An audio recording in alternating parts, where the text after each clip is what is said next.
नमस्कार good morning everyone Odia news channel रे आपण माननकु स्वागत जणाउछि। जदि न्यूज गुड़िक आपण माननकु भल लागुथाए ताहाले भिडियोटी को गोटिए लाइक करी चैनल को सब्सक्राइब करी दियंतु। तेबे चलंतु आजिर गुरुत्वपूर्ण न्यूज गुड़िक उपरे नजर पकाइबा। आसुछि आउ एक बड़ लघुचाप उत्तर पश्चिम बंगोपसागर रे लघुचाप क्षेत्र हेला सृष्टि। प्रबलरु अति प्रबल वर्षा नहीं सतर्क सूचना जारी कला पाणीपाग विभाग। तेबे आसुअछि आउ एक लघुचाप आसंता सप्ताह उत्तर पश्चिम बंगोपसागर रे एक लघुचाप क्षेत्र सृष्टि हेबार संभावना रही अछि, जहा प्रभाव रे आसंता सप्ताह शेष किंबा परवर्ती सप्ताह आंध्र प्रदेश ओडिशा एवं पश्चिम बंग रे वर्षा मध्य होई पारे। सेहिपरि आसंता सप्ताह दक्षिण चीन सागर रे घूर्णिझड़ सृष्टि होई पारे बोली कहि अछि पाणीपाग विभाग। तेबे चलित सप्ताह एहार अग्रगति नहीं मध्य कौनसी संभावना नहीं। फलरे चलित वर्ष सहल मौसुमी आसीथिले मध्य पूर्व भली जून 10 परे बा रज बेलकु वर्षा हेबार संभावना देखा मध्य देउअछि, किंतु आसंता काली जाए राज्यर किछि जिल्ला रे बिजुली एवं घड़घड़ी मध्य होई पारे।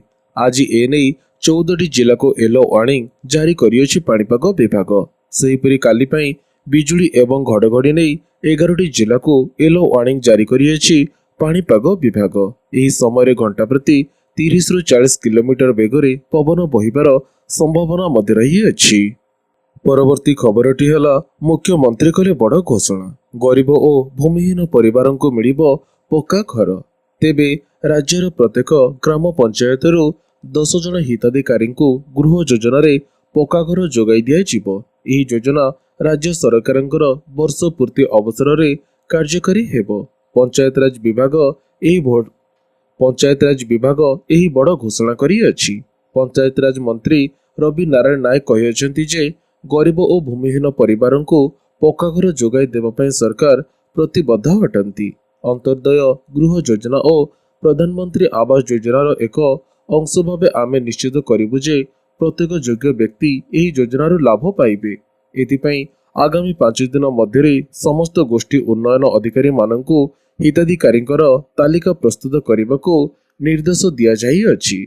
मुख्यमंत्री मोहन चरण माझी आसंता 30 तारिख रे भवानीपाटना ठारे हिताधिकारी माननकु घर बांटिबे।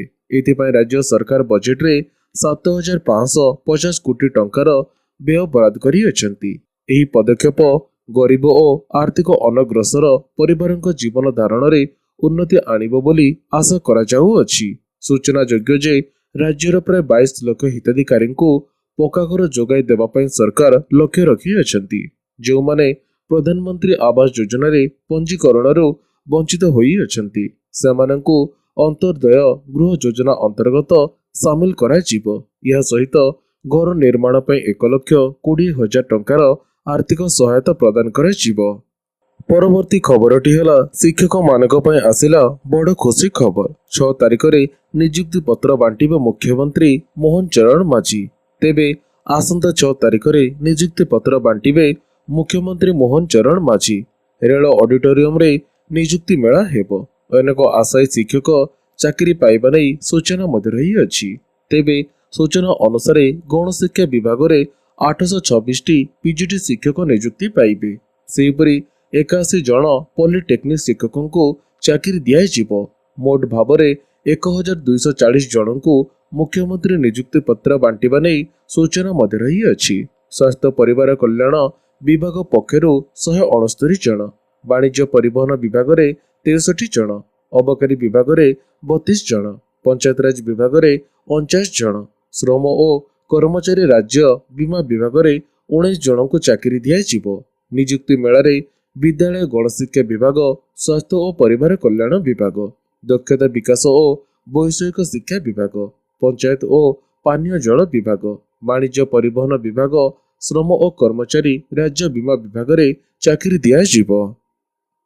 परवर्ती खबरटी हला ओडिशा सरकार आरंभ करिवे मागणा यूपीएससी कोचिंग। प्रवेश परीक्षा पई योग्य प्रार्थी माने जल्दी करि नियंतु आवेदन। तेबे ओडिशा सरकार यूपीएससी आशायी प्रार्थी पई मागणा कोचिंग आरंभ करने जाऊ अछंती। ओडिशा सरकारंकर उच्च शिक्षा विभाग एने विज्ञप्ति प्रकाश करी अछि। उच्च विभाग पक्षरु 500 यूपीएससी ଆଶାୟୀ ପ୍ରାର୍ଥୀଙ୍କ ପାଇଁ 11 ମାସର ମାଗଣା କୋଚିଂ ଦିଆଯିବାକୁ ଘୋଷଣା କରାଯାଇଅଛି। ତେବେ ଇଚ୍ଛୁକ ପ୍ରାର୍ଥୀ ଗାଇଡଲାଇନରେ ଦିଆଯାଇଥିବା ଯୋଗ୍ୟତା ଅନୁଯାୟୀ ଉଚ୍ଚଶିକ୍ଷା ବିଭାଗ ସ୍ମାର୍ଟ ପୋର୍ଟାଲ ବା www.smartodisha.gov.in ରେ ପ୍ରବେଶ ପରୀକ୍ଷା ବା ଏଣ୍ଟ୍ରାନ୍ସ ପାଇଁ ଆବେଦନ କରିପାରିବେ। ତେବେ ଯେଉଁ ପ୍ରାର୍ଥୀମାନେ 2025-26 ସେସନ ପାଇଁ ଓଡ଼ିଶା ସରକାରଙ୍କ ମାଗଣା ୟୁପିଏସସି ସିଭିଲ ସର୍ଭିସ କୋଚିଂ ସ୍କିମରେ ପୂର୍ବରୁ ବିଜ୍ଞାପନ 14/4/2025 ଅନୁଯାୟୀ ଆବେଦନ କରିଅଛନ୍ତି, ସେମାନେ ଏବେ ତାଙ୍କର ମନୋନୀତ କୋଚିଂ ତାରିଖ ବାଛି ମଧ୍ୟ ପାରିବେ। ସେହି ପ୍ରାର୍ଥୀମାନଙ୍କଠାରୁ ନୂଆ ଆବେଦନ ପତ୍ର ଆବଶ୍ୟକତା ମଧ୍ୟ ନାହିଁ। ପରବର୍ତ୍ତୀ ଖବରଟି ହେଲା ସରୁନି ଆୟୁଷ୍ମାନ ଯନ୍ତ୍ରଣା, ବାହାର ରାଜ୍ୟରେ କଲବଲ ହେଉଅଛନ୍ତି ରୋଗୀ। ତେବେ ଗତ ଏପ୍ରିଲ ମାସରୁ ରାଜ୍ୟରେ ଆୟୁଷ୍ମାନ ଭାରତ ଯୋଜନା ଲାଗୁ ହେଲାଣି, ହେଲେ ଏ ପର୍ଯ୍ୟନ୍ତ ଅଧାରୁ ଅଧିକ ହିତାଧିକାରୀଙ୍କୁ କାର୍ଡ ମିଳି ମଧ୍ୟ ନାହିଁ। ଏମିତିକି ଅଧିକାଂଶ ହିତାଧିକାରୀଙ୍କୁ କାର୍ଡ ମିଳିଥିଲେ ହେଁ ପରିବାରର ସଦସ୍ୟଙ୍କର ନାଁ ନାହିଁ। ସେହିପରି ରାଜ୍ୟ ବାହାରେ ରହୁଥିବା ଲୋକମାନଙ୍କୁ ବି ଏହି କାର୍ଡର ଚିକିତ୍ସା ମିଳିବ ବୋଲି କୁହାଯାଉଥିଲେ ହେଁ ବାସ୍ତବରେ ଏହା ମଧ୍ୟ କାର୍ଯ୍ୟ ଉନ୍ନୟନ ହୋଇପାରି ନାହିଁ। ସରକାରଙ୍କର ଘୋଷଣା ପରେ ଦାଦନ ଶ୍ରମିକ ଭାବେ ବାହାର ରାଜ୍ୟରେ ପରିବାର ସହ ରହୁଥିବା ଲୋକମାନେ ଏହାକୁ ନେଇ ଆଶ୍ୱସ୍ତ ହୋଇଥିଲେ। ମାତ୍ର ସେମାନଙ୍କ ଭିତରୁ ଅଧିକାଂଶ ଲୋକଙ୍କୁ ଏ ପର୍ଯ୍ୟନ୍ତ କାର୍ଡ ମିଳିନାହିଁ। ତେଣୁ ସ୍ୱାଭାବିକ ଭାବରେ ସେମାନେ ଚିକିତ୍ସା ସେବା ପାଇପାରୁନାହାନ୍ତି। ତେବେ ଏହି ଯୋଜନା ଲାଗୁ ହେବା ପରେ ମାଳମାଳ ସମସ୍ୟା ଉପୁଜିଥିଲେ ହେଁ ସରକାର ଏହାକୁ ସମାଧାନ କରୁନଥିବା ଅଭିଯୋଗ ହୋଇଅଛି। ଆୟୁଷ୍ମାନ ଭାରତ ସ୍ୱାସ୍ଥ୍ୟ ବୀମା ଲାଗୁ ହେଲେ ରାଜ୍ୟର 3,52 ଲକ୍ଷ ଲୋକ ଉପକୃତ ହେବେ ବୋଲି ସରକାର କହିଥିଲେ। ପରବର୍ତ୍ତୀ ଖବରଟି ହେଲା ଏଟିଏମ୍ ଓ ୟୁପିଆଇରୁ ବାହାରିବ ପିଏଫ୍ ଟଙ୍କା, ଆରମ୍ଭ ହେଲା ନୂଆ ପ୍ଲାଟଫର୍ମ। ତେବେ ଇପିଏଫ୍ ଟଙ୍କା ଉଠାଇବା ପାଇଁ ଆପଣ ଅସୁବିଧାର ସମ୍ମୁଖୀନ ହେଉଅଛନ୍ତି କି? ଟଙ୍କା ଉଠାଇବା ପାଇଁ ବାରମ୍ବାର ଅଫିସର ଚକ୍କର କାଟୁଅଛନ୍ତି କି? ତେବେ ଆପଣଙ୍କ ସମସ୍ୟାର ହେବ ସମାଧାନ, ଆଉ ଆପଣଙ୍କୁ ଅସୁବିଧାର ସମ୍ମୁଖୀନ ହେବାକୁ ପଡ଼ିବ ନାହିଁ। କାରଣ କର୍ମଚାରୀ ଭବିଷ୍ୟ ନିଧି ପାଣ୍ଠି ସଂଗଠନ ଏହାର ନୂତନ ପ୍ଲାଟଫର୍ମ ଇପିଏଫ୍ଓ 3.0 ଲଞ୍ଚ କରିବା ପାଇଁ ପ୍ରସ୍ତୁତି ଶେଷ କରିଅଛି। ନୂତନ ପ୍ଲାଟଫର୍ମ ଲଞ୍ଚ ହେବା ପରେ ଗ୍ରାହକମାନେ ଏପରି ସୁବିଧା ପାଇବେ ଯେ ସେମାନଙ୍କୁ ଆଉ ପିଏଫ୍ ଟଙ୍କା ଉଠାଇବା ପାଇଁ ଲମ୍ବା ପ୍ରକ୍ରିୟା ଦେଇ ଯିବାକୁ ପଡ଼ିବ ନାହିଁ। ନୂତନ ଇପିଏଫ୍ଓ ପ୍ଲାଟଫର୍ମ ଲଞ୍ଚ ହେବା ପରେ ଗ୍ରାହକମାନେ ଏଟିଏମ୍ ଏବଂ ୟୁପିଆଇ ମାଧ୍ୟମରେ ମଧ୍ୟ ଟଙ୍କା ଉଠାଇ ପାରିବେ। ଜୁନ 2025ରୁ ଆଉ ପିଏଫ୍ ଟଙ୍କା ଉଠାଇବା ପାଇଁ ଲମ୍ବା ପ୍ରକ୍ରିୟା ଦେଇ ଯିବାକୁ ପଡ଼ିବ ନାହିଁ। ଇପିଏଫ୍ ସଦସ୍ୟମାନେ ୟୁପିଆଇ ଏବଂ ଏଟିଏମ୍ ମାଧ୍ୟମରେ ତୁରନ୍ତ ପିଏଫ୍ ଟଙ୍କା ଉଠାଇ ପାରିବେ। ପରବର୍ତ୍ତୀ ଖବରଟି ହେଲା ପୁରୀ ସହ ଯୋଡ଼ି ହେବ ଦେଶର ତୀର୍ଥକ୍ଷେତ୍ର। 5ଟି ଧାର୍ମିକ ଓ ପର୍ଯ୍ୟଟନ ସ୍ଥଳ ପାଇଁ ଗଢ଼ିଲା ସୁପର ପ୍ରିମିୟମ ବସ୍।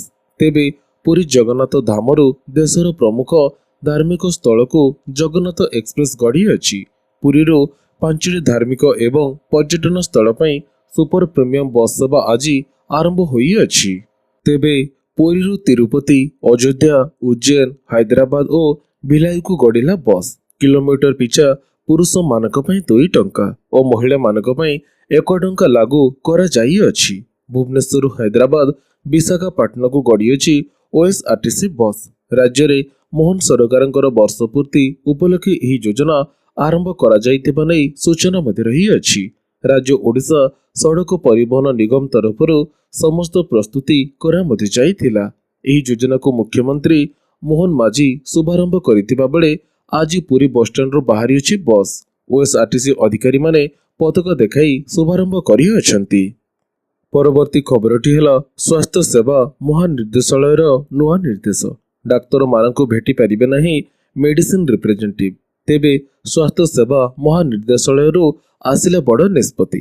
ସମସ୍ତ କେନ୍ଦ୍ର ସରକାରୀ ଡାକ୍ତରଖାନାରେ ଏମଆର ମାନେ ଡାକ୍ତରମାନଙ୍କୁ ଭେଟିବା ପାଇଁ ଭିଡ଼ ଜମାଇ ପାରିବେ ନାହିଁ।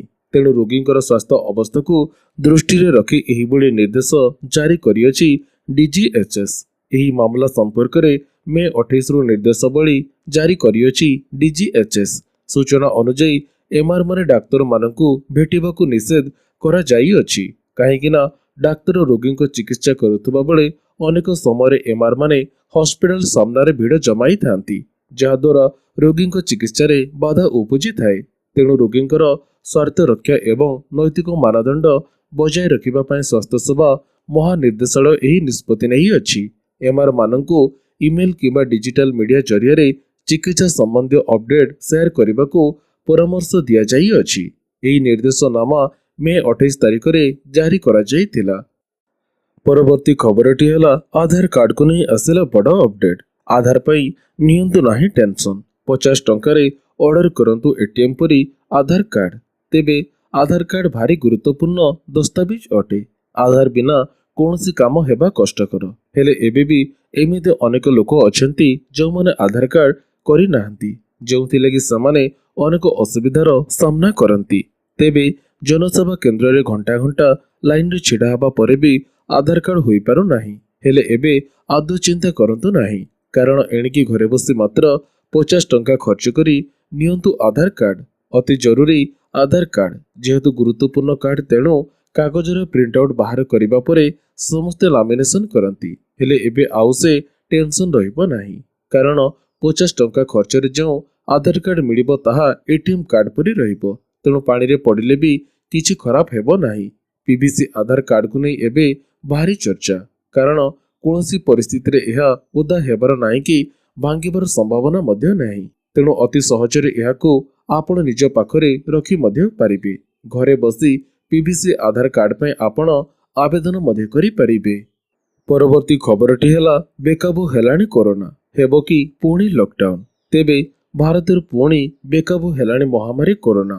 ଦିନକୁ ଦିନ ଦେଶରେ ବୃଦ୍ଧି ପାଉଅଛି କରୋନା ମାମଲା। ଗତ 24 ଘଣ୍ଟା ମଧ୍ୟରେ ଏହି ମହାମାରୀ ପୁଣି 5 ଜଣଙ୍କର ମୁଣ୍ଡ ନେଇଅଛି। ଏହାସହ 4000 ପାର କରିଅଛି ସକ୍ରିୟ ମାମଲା। ଏହି ମୃତ୍ୟୁ କେରଳ, ମହାରାଷ୍ଟ୍ର, ତାମିଲନାଡୁ ଏବଂ ପଶ୍ଚିମବଙ୍ଗରେ ହୋଇଅଛି। କରୋନାର ମୃତ୍ୟୁ ହୋଇଥିବା ଏହି 5 ଜଣ ବ୍ୟକ୍ତି ପୂର୍ବରୁ କୌଣସି ନା କୌଣସି ରୋଗରେ ପୀଡ଼ିତ ଥିଲେ। ସ୍ୱାସ୍ଥ୍ୟ ମନ୍ତ୍ରାଳୟ ଅନୁଯାୟୀ ଦେଶରେ କୋଭିଡ-19ର ସକ୍ରିୟ ମାମଲା 4026କୁ ବୃଦ୍ଧି ପାଇଅଛି। ମହାରାଷ୍ଟ୍ରରେ କୋଭିଡ-19ର 59ଟି ନୂଆ ମାମଲା ସାମ୍ନାକୁ ଆସିଅଛି, ଯାହା ମଧ୍ୟରୁ 20ଟି କେବଳ ମୁମ୍ବାଇର। ମହାରାଷ୍ଟ୍ରରେ 800 ପାର କରିଅଛି କୋଭିଡ-19 ମାମଲା। ତେବେ ଏହି ସମୟରେ ଯେଉଁମାନେ କରୋନା ଟିକା ନେଇନାହାନ୍ତି, ସେମାନେ ଟିକା ନେବା ଜରୁରୀ ମଧ୍ୟ ଅଟେ। କରୋନା ମାମଲା ବୃଦ୍ଧି ସତ୍ତ୍ୱେ ସ୍ୱାସ୍ଥ୍ୟ ଅଧିକାରୀମାନେ ଲୋକମାନଙ୍କୁ ଭୟଭୀତ ନ ହେବାକୁ ନିବେଦନ ମଧ୍ୟ କରିଅଛନ୍ତି। ତେବେ ମୁଁ ଆଶା କରୁଅଛି ଆଜିର ଏହି ଗୁରୁତ୍ୱପୂର୍ଣ୍ଣ ନ୍ୟୁଜ୍ ଗୁଡ଼ିକ ଆପଣମାନଙ୍କୁ ନିଶ୍ଚିତ ଭାବରେ ଭଲ ମଧ୍ୟ ଲାଗିଥିବ। ତେବେ ପୁଣି ଦେଖାହେବ ଏହିଭଳି କିଛି ଲାଟେଷ୍ଟ ଅପଡେଟ୍ ସହିତ। ସେତେବେଳେ ପର୍ଯ୍ୟନ୍ତ ବିଦାୟ ଦିଅନ୍ତୁ। ଜୟ ଜଗନ୍ନାଥ।